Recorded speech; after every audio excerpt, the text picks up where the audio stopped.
Assalamualaikum warahmatullahi wabarakatuh. Perkenalkan, nama saya Selvia Salsabila Firdaus dengan NIM 2023 1011 03 11 012. Pertama-tama, kepada yang terhormat Bapak Dr. Yesa Putra SHMC MCLAC TLC dan teman-teman semuanya. Di sini saya ingin memberikan sedikit penjelasan tentang materi yang sudah disampaikan Pak Rio di kelas kita tentang pendirian dan manajemen kantor hukum era 4.0.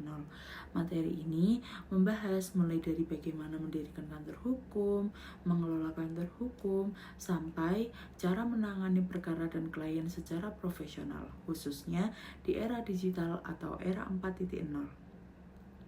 Secara umum, materi ini ingin menjelaskan bahwa kantor hukum bukan cuma tempat praktik advokat, tapi juga sebuah badan usaha yang harus dikelola dengan manajemen yang baik, profesional, dan mengikuti perkembangan zaman. Nah, di bab 1 atau bab pertama ini, materinya tentang pendirian dan manajemen kantor hukum. Materi ini meliputi 1. Bentuk badan usaha kantor hukum. Di bagian awal, materi ini menjelaskan bahwa kantor hukum termasuk badan usaha karena di dalamnya ada kerjasama, tujuan bersama, dan pembagian keuntungan. Bentuk badan usaha yang paling sering dipakai untuk kantor hukum adalah persekutuan perdata atau yang dikenal dengan istilah matchcap.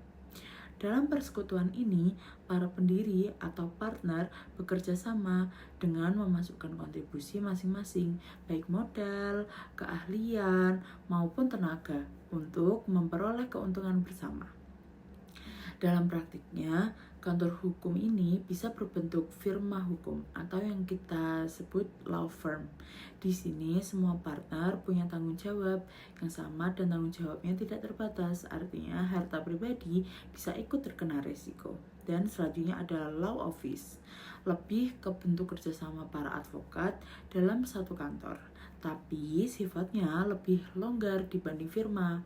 Dan ada law offices, bentuk kerjasama yang lebih fleksibel di mana masing-masing partner seolah punya kantor sendiri, tetapi tetap berada di bawah satu nama besar.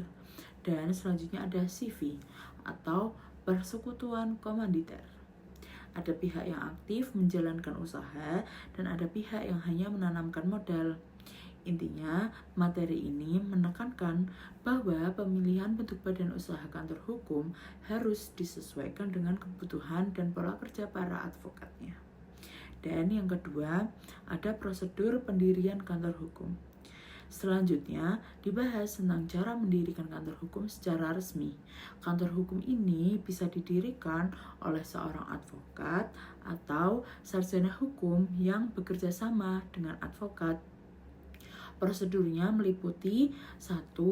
Pengajuan nama kantor hukum dan nama tersebut harus unik, tidak melanggar kesusilaan, serta belum dipakai oleh pihak lain. Dan yang kedua, pembuatan akta pendirian melalui notaris.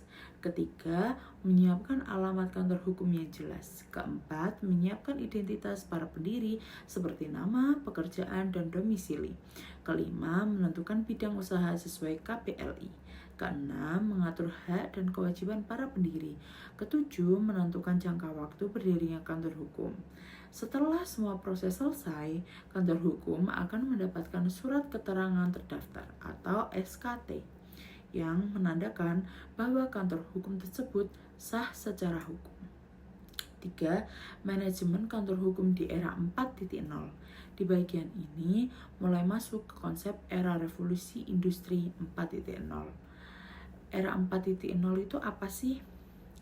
Era 4.0 itu adalah era di mana teknologi digital, internet, otomatisasi, artificial intelligence menjadi bagian dari kehidupan sehari-hari, termasuk dalam dunia hukum. Kantor hukum di era ini tidak bisa lagi dikelola secara konvensional, tapi harus beradaptasi dengan digitalisasi dokumen, komunikasi online dengan klien, pengelolaan data berbasis sistem, dan transparansi informasi.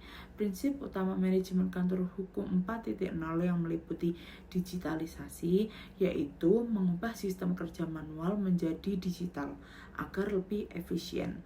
Sinergi yaitu kerjasama yang saling menguntungkan antar partner, asosiat, dan staf. Perencanaan kerja yang jelas mulai dari pembagian tugas sampai target penyelesaian perkara. Komunikasi yang baik internal maupun dengan klien, dan peningkatan mutu pelayanan karena kepercayaan klien adalah aset utama kantor hukum. Nah, materi selanjutnya ada manajemen penanganan perkara, meliputi 1. Komunikasi dengan klien. Bab ini menekankan bahwa komunikasi adalah kunci utama dalam penanganan perkara. Seorang advokat harus mampu mendengarkan klien dengan baik, memahami bahasa verbal dan nonverbal dari klien, memberikan solusi yang jelas dan meyakinkan, mudah dihubungi dan terbuka. Dan tahapan komunikasi dengan klien ini dibagi menjadi 3 bagian, yaitu ada pembukaan, yaitu membangun kepercayaan awal, pembahasan inti, klien ini menjelaskan masalah dan advokat harus mendengarkan dengan fokus, dan penutup, menjaga profesionalisme dan tidak memanfaatkan klien untuk kepentingan pribadi. Selain itu, advokat juga harus memberikan respon tepat waktu, memberikan update perkembangan perkara, tidak berasumsi tanpa konfirmasi ke klien, menjaga sikap profesional. Yang kedua, ada penentuan arah penanganan perkara. Dalam menangani perkara, advokat tidak boleh langsung membawa semua kasus ke pengadilan.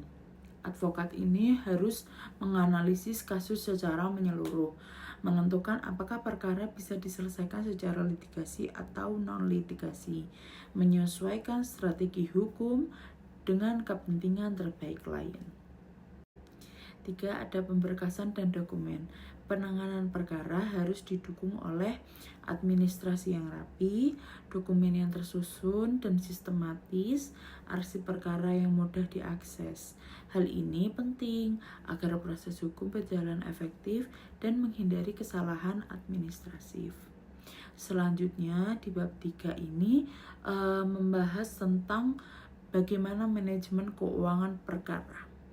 Bab ini membahas pentingnya pengelolaan keuangan perkara secara transparan dan profesional, meliputi perhitungan biaya perkara, pembuatan invoice, pengelolaan honorarium advokat, pertanggungjawaban keuangan kepada klien.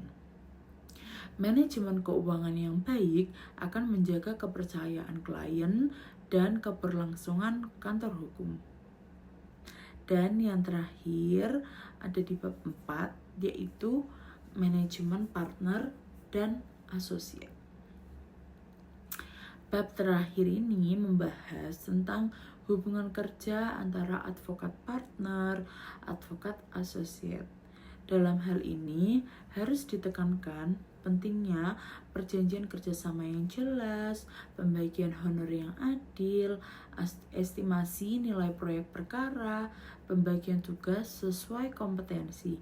Kerjasama yang sehat akan menciptakan kantor hukum yang profesional, solid, dan berkelanjutan.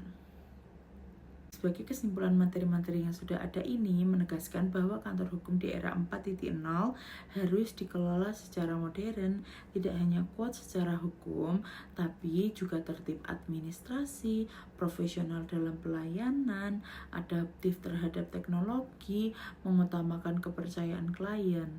Sekian, terima kasih. Wassalamualaikum warahmatullahi wabarakatuh.